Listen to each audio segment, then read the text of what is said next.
Welcome back to the channel, guys. It's time for another anime first impression video.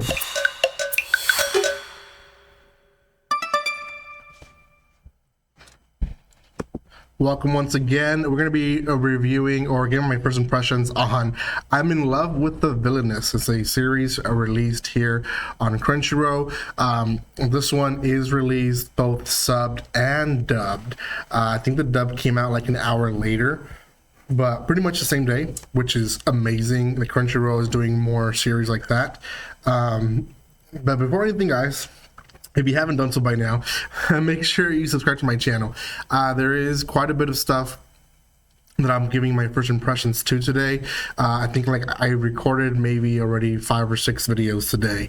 They're not all being posted today, so make sure you watch throughout the week and next week, because I'll be having quite a bit of stuff releasing.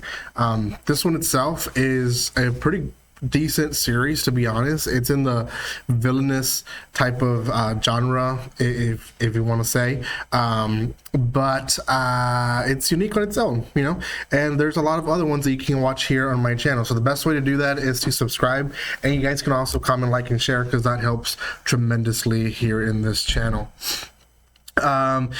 Other than that, guys, if you want to see more of my content, you guys can always check out the description below. There'll be some links there that you guys can use. Okay, so this is called, again, I'm in Love with the Villainess.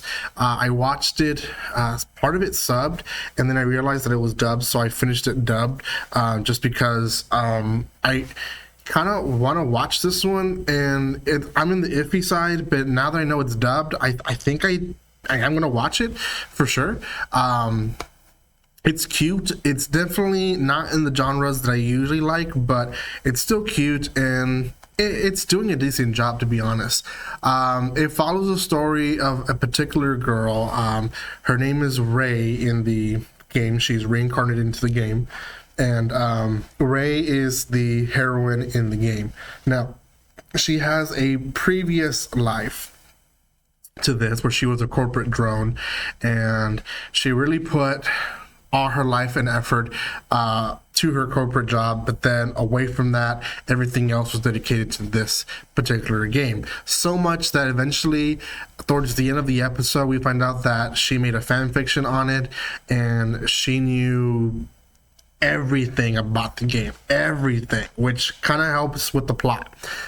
Well, she is in love with the villainess in the game, and the villainess in the game is Miss Claire, and she is pretty much a jerk. She's one of those noble types that thinks that she's above everyone else, and well, she pretty much isn't like that. So she starts like, I don't want to say flirting, but being very pushy towards Claire, and she essentially like tells her like, yeah, we're gonna be best friends, and she's like, no, you are below me, I'm a noble, and it's very much ice and fire. Essentially, she does find out that eventually Claire's losing interest in her because Ray is turning everything around. Everything that Claire does, she's like, oh, you're doing this because you like me, and she's like, no, I'm not.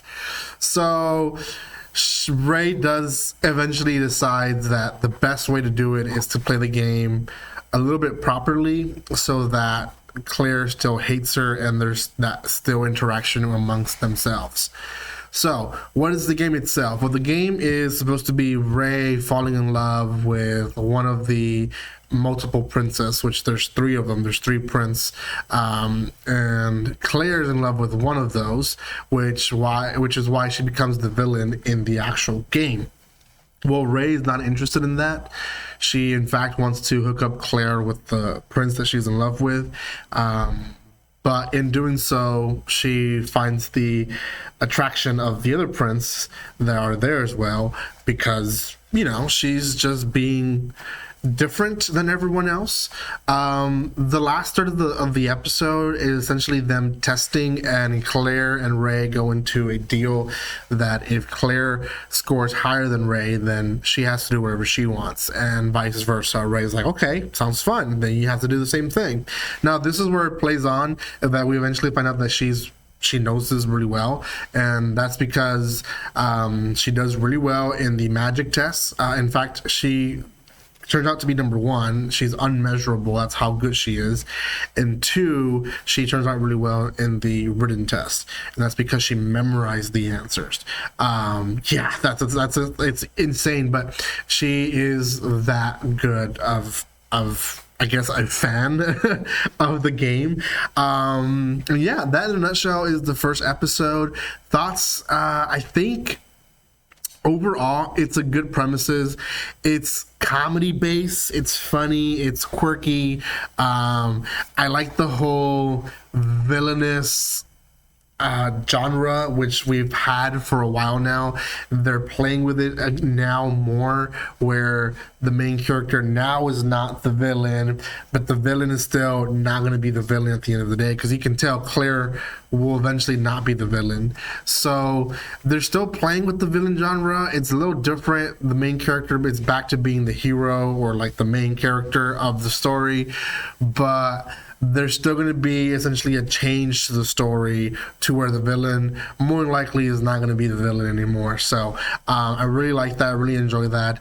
I really enjoyed the over-the-topness of the characters.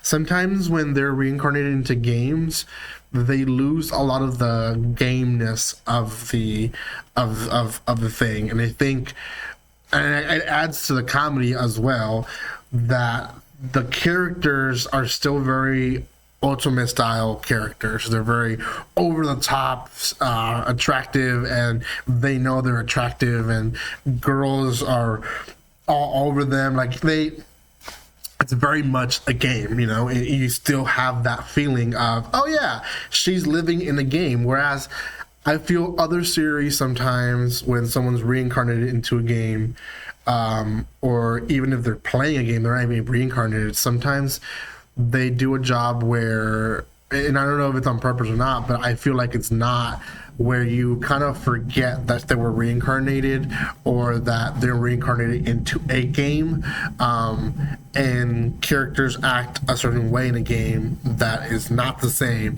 in the real world. So it's happening in this show for sure. I know there's some characters that typically act like an actual person. Usually the side characters are the ones that are acting like real persons, but for the most part, the villain, she's being over the top. The prince, all three of them are being over the top. The Claire's minions are over the top, and I think it's funny. I think it adds to comedy. So yeah, really enjoyed it. So let me know what you guys think on this series in the comment section below. That is pretty much what I have for this series. Out of 10, I'm going to give this one a 6.5. It's definitely a contender for episode reviews. I'm going to be adding those to my repertoire. Maybe three or two of them for sure this season. So I might be doing this one week by weeks with reviews, not reactions. So let me know if you guys want this one to be in part of the reviews. Thank you guys so much for watching this. If you haven't done so by now, subscribe to my channel, and guys, like always, don't be strangers. See you guys.